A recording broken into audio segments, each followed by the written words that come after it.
Managing Azure SQL database business continuity. SQL Server has beautiful feature called as database backup and restore, through which at any point of time, whenever my database crashes, I can restore my database if I have been taking regular backup. But Azure SQL database, though has this feature, it is not directly available. So what are the other options which are available as a replacement to the SQL Server database backup and restore? So here what we have is periodically we can export a copy of the database and store it in a .backpack file, backpack file. This is going to get stored in the storage account which we have created in the immediate previous video. That is for auditing. We would probably use the same storage account for creating a backup. That is actually a export backup. Once we have created the export backup, in case of database failure, we can use this database backup to restore the database. Basically, we call it as import a copy of a database from the exported file. So that is one option which we have. Of course, there are other options also. If you have a database running, you can always have a copy of the database created.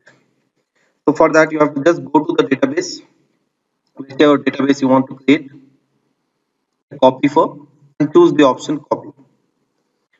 Provide the details, target server. You may probably have it on the same logical server, or you may have a copy created on a different logical server. Decide to have a elastic pool or ignore it and choose the pricing tier. So once you do that, a copy of your database is going to get created. Like I did it for this particular database, I created a copy already. So advantage is what, once we create a copy and later if something goes wrong in this, I can always delete this and probably rename this back to echoes DB. I can do that. Alternatively, we can actually take a export of the database. So there is an option called as export in the database blade here. You can give the name for the export file name which is going to be stored in the storage account. Just choose the storage account.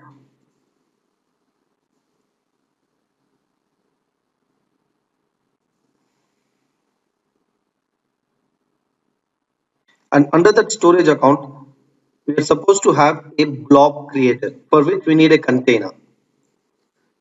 Right now, you just create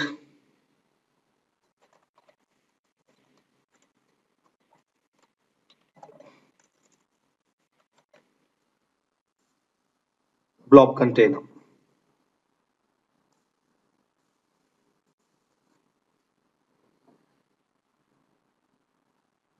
Choose this.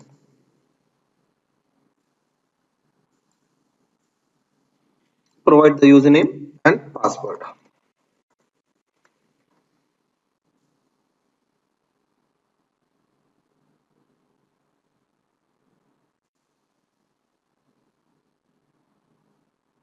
Request submitted to export database. Because based on the size of the database, it is going to take a lot of time for export to be completed. So in case we want to see what is the progress, we can always go to the portal, choose the database,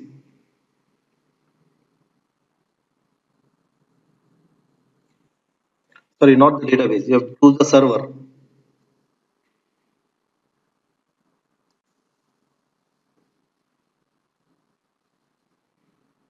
And here we'll have import export history. And you can see the progress.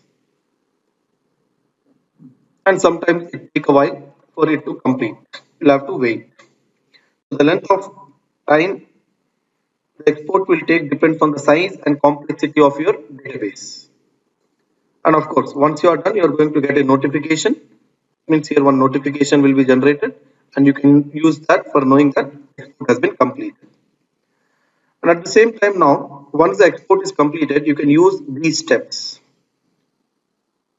for restoring the database. So again, go to the server where you want to restore it.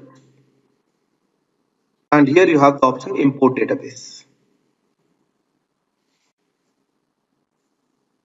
the subscription,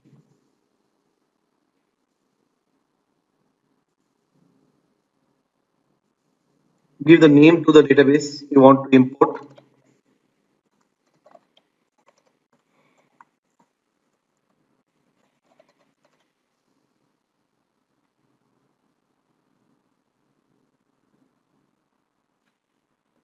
Of course, you'll have to choose this first. On the blob container, the blob file where the import was successful. In my case, the import is still not successful. That's why the 0 bytes is being shown there. Here you have to give the username. If you wait for the time export was successful and come back and revisit here, you will see that there is a file created, and from that file we will have a database imported. That's it. These are the only operations. When I click on OK, everything will automatically go right. I'm leaving it for you to check when you're practicing this. It will take some time. So let me proceed with next topic. But these are the steps. Now, point in time restore. Now what is this? You can use automated backup. See, what is happening now is when we are running the database in Azure, we are having some automated backups being done, and we can restore our database to a particular point in time. So recover the copy of your database to a known good point in time, provided that time is within the database retention period. Now this retention period is going to be different based on the kind of pricing model we have chosen. Of course, those details I'll give you little later. But yes, if your time is within the retention period, you can always restore your database to that particular time. So after database is restored, you can either replace the original database with the restored database or copy the needed data from the restored database into the original database, and of course that you'll have to do manually. Original database because will continue to being changed after restoration. Say for example, I want to have a copy of day before and then apply all the transactions, all the changes which have been made yesterday. So I will restore it to the point as it was day before, and whatever changes I have done yesterday, all that I will apply onto it again. So that is the kind of thing we can do with our point in restore feature, which is there in Azure database. So how to do this? Again, go back to your database, and here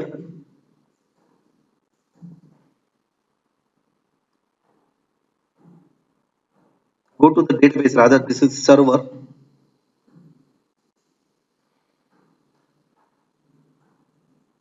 Any database, of course my databases are fresh, do not have a lot of data in them, rather nothing. Then you have to click on restore, and you can enter the name of the database which is going to be created after restoration. That means we'll keep the old database as it is and the new database is going to get created. So current time of the system UTC time is this. What is the oldest restoration point? That also you are able to get it here. Of course, this is when only I created the database, not a lot of time. Recently only I created. Otherwise, it will have a larger time frame. So you can specify the date, you can specify the time up to which we want to restore. Say maybe 9:20. Right now it is 9:31. And then elastic pool, if it is to be created for the new database, the tier, basic present pricing tier, and click on OK. So this is going to now create a database from the restored time period.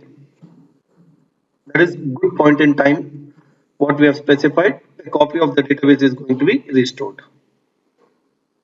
After this action is completed, you can go to the database and your database will be listed here. So yes, comparison between point in time restore and copy and export restore. What is the difference? Point in time restore is a functionality built into Azure SQL database. So it does not need to introduce any pre-relational overhead.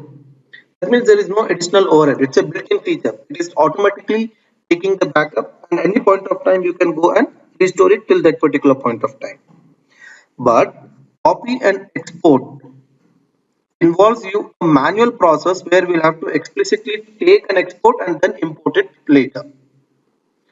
But advantage of copy and export over point in restore is copy and export we can do at a regular interval, whereas point in time restore is automatic and its validity is only the retention period as per the pricing here. If the retention period is 7 days, point in time restore will be happening only for last 7 days. But before that, if you want to go back, you cannot. But at the same time, export if you have taken at any point of time, it can be before 7 days or before 1 month, you can restore it back to that particular point of time. The point in time restore offers transactional consistent backups by performing an incremental backup every 5 minutes. Actually, what happens is point in time is going to do incremental backup in background. And after transaction has been completed, all that will be logged. Whereas export you are supposed to do only after you shut down the database. You should not perform export on live data. That is dangerous. You have to first stop the database, or you have to create a copy of the database, and after creating the copy you should take the export of that copy and delete the copy. So there is no extra cost associated with point in time restore because it's a built-in feature. It is just doing it in background. But if you're doing a database copy and export, for the extra copy, yes, you are going to be charged, and at the same time when you are taking the export, the back file which is created in the storage account is occupying some space. Even that is going to get billed. So database copy and export is little extra overhead in terms of cost, which is not there in point in time restore. So restore to on-premise is available only with export and copy. Point in time restore, remember, is possible only within Azure database. Whereas if you want to get the copy of the database locally, you have point in time restore option available. You can take you have the export and copy option available. You can take the export, the file which is created in storage account. You can actually go to that file, download the file, and on your local machine you can import it from that backup file. And then you also have a feature where if a database has been deleted, you can restore that. For example, I can actually, let us say, delete this database.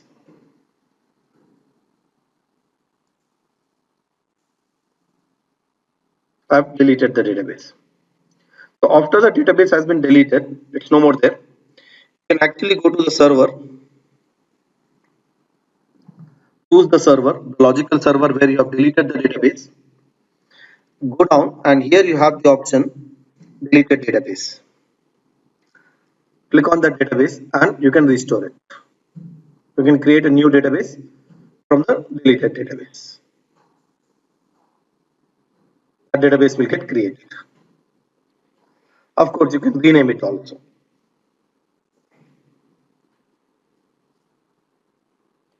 Automated backup is supposed to be used for the business continuity and recovering mechanism if your database is not mission critical. If your database does not have a SLA, because at any point of time this restoration, whether it is from exported database or whether it is from the point in time restore, it is going to take a lot of time for getting the new database up. Of course, that depends on the size and complexity of the database also. So sometimes it can happen that your database server is down for more than 24 hours. So has low rate of data change, low transactions per hour, because if your database is changing very frequently, the backup which is happening in background every 5 minutes, there is a chance that we might lose some data, and losing up to an hour change that is acceptable loss data. How do we lose an hours of change? That is actually based on the pricing tier, whether it is 5 minutes or whether it is 1 hour.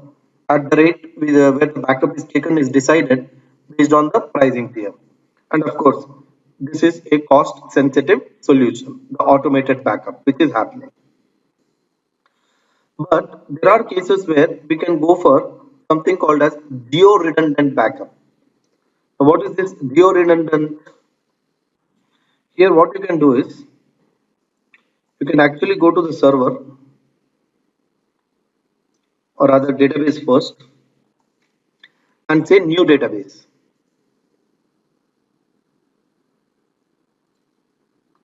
And the new database, instead of specifying blank database, we can specify backup. And when we give backup, we can specify here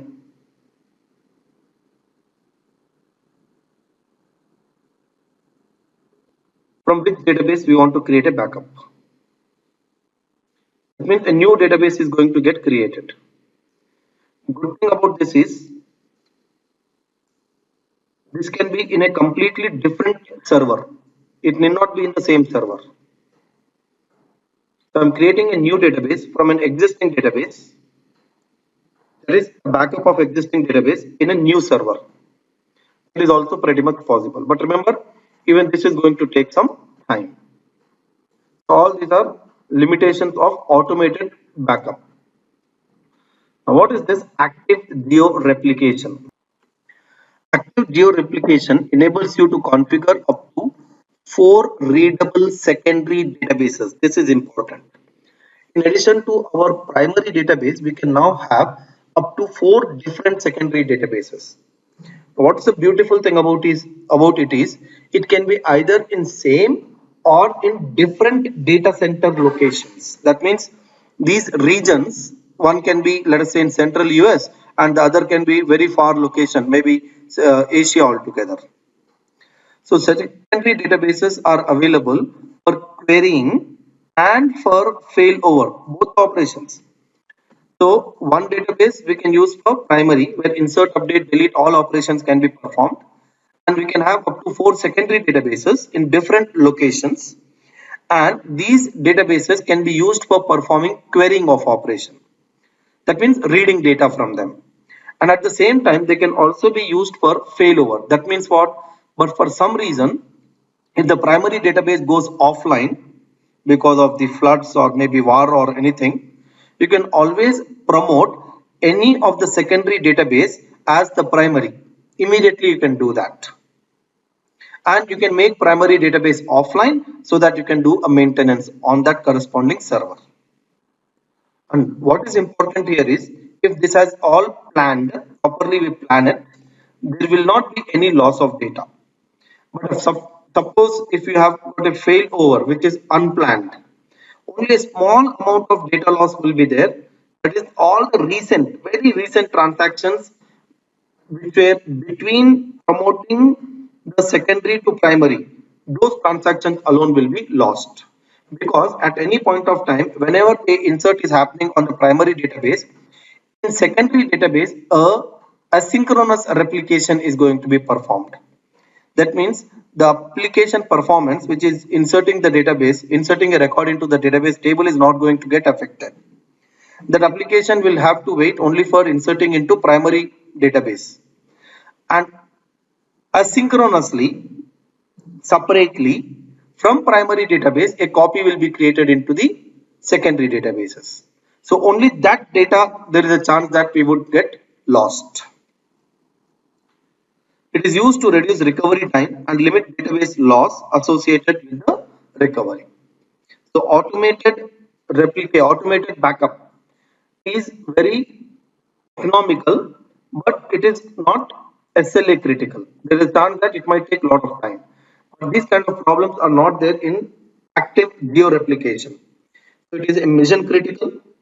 If your database should be up and running at any point of time, yes, you have to go for geo replication enabled. As a service level agreement where you have to only you actually need no downtime, almost zero downtime we can say. If that kind of case is there, yes, downtime will result in financial liabilities, so no downtime is allowed. As a high rate of data change and is high and losing an hour of data is not acceptable. Of course, this is going to have the additional cost, but it may be lower than the financial liabilities it might be associated with the loss of data in the business. So in those kind of cases only you'll have to go for active geo replication. So how to enable active geo replication? For this, you'll have to go to the database in consideration, whatever database you want, let's say EchoDB, or I'll take this. And here you have geo replication. Click on configure. By default, it is disabled. Now I click on configure. So right now, this is the place where I have created my database. Now I can choose where all I want to take the backup. Recommended is East Asia. You can additionally take in multiple other locations also. See from here to here, West US,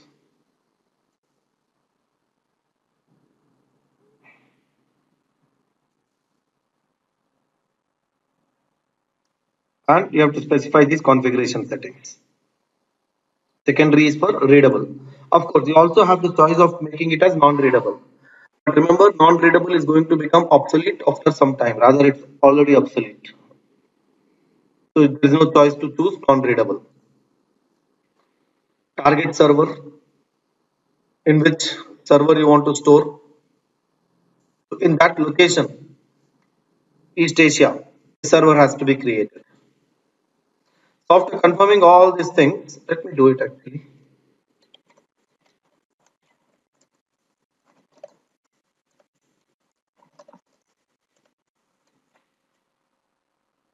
Select server name, secondary demo db2, or click.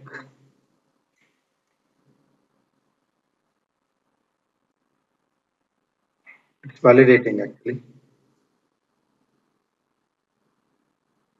Click on OK. And now you see it is trying to create a copy.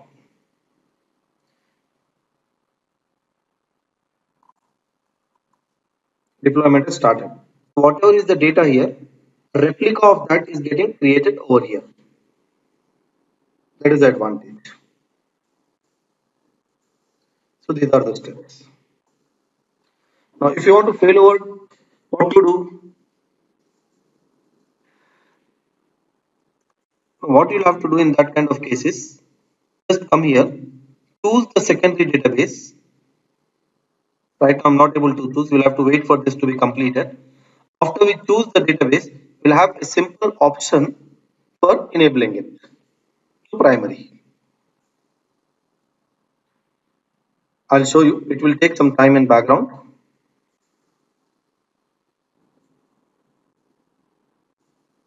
Click on this, it's completed now. And here you have fail over. When you click on this, if you say yes, this will become secondary and this will become primary. The failover replication in progress. And now what you have to do, you have to start making use of this database rather than this database. That's it. So almost with zero downtime, just by changing the server, our application is up and running because of the geo replication. So very important feature. The following is the ERP table. It's a table which compares estimated recovery time with the recovery point objective. You see, point in time restore. You can have in basic pricing tier only in last 7 days, whereas in these two cases we'll have 35 days restoration. Geo restore from a replicated backup. Right, this is what I showed you before. This one. When we create a new database from backup, source has to be mentioned as backup. And of course, active geo replication. You see how much time? Just 30 seconds. Instead of 12 hours, in 30 seconds we'll have our database up and we can start using that in our application by just changing the connection string. So very important, SQL Server business continuity features. So you can create a copy of the database. After creating a copy of the database, you can take the export so that at any point of time you can do a import. But you have to do this manually. There is an alternative, that is automatic backups which are being taken, and there we can use the feature point in time restore. We are limited to only the retention period, which is 7 days in case of basic tier, standard and enterprise it is 35 days. And then there is a comparison when to use which one. Both have their own advantages and disadvantages. You have the provision in Azure to even get back database if it is deleted. Of course, it has to be in same logical server. That is important. And you can also use restore database from geo redundant backup.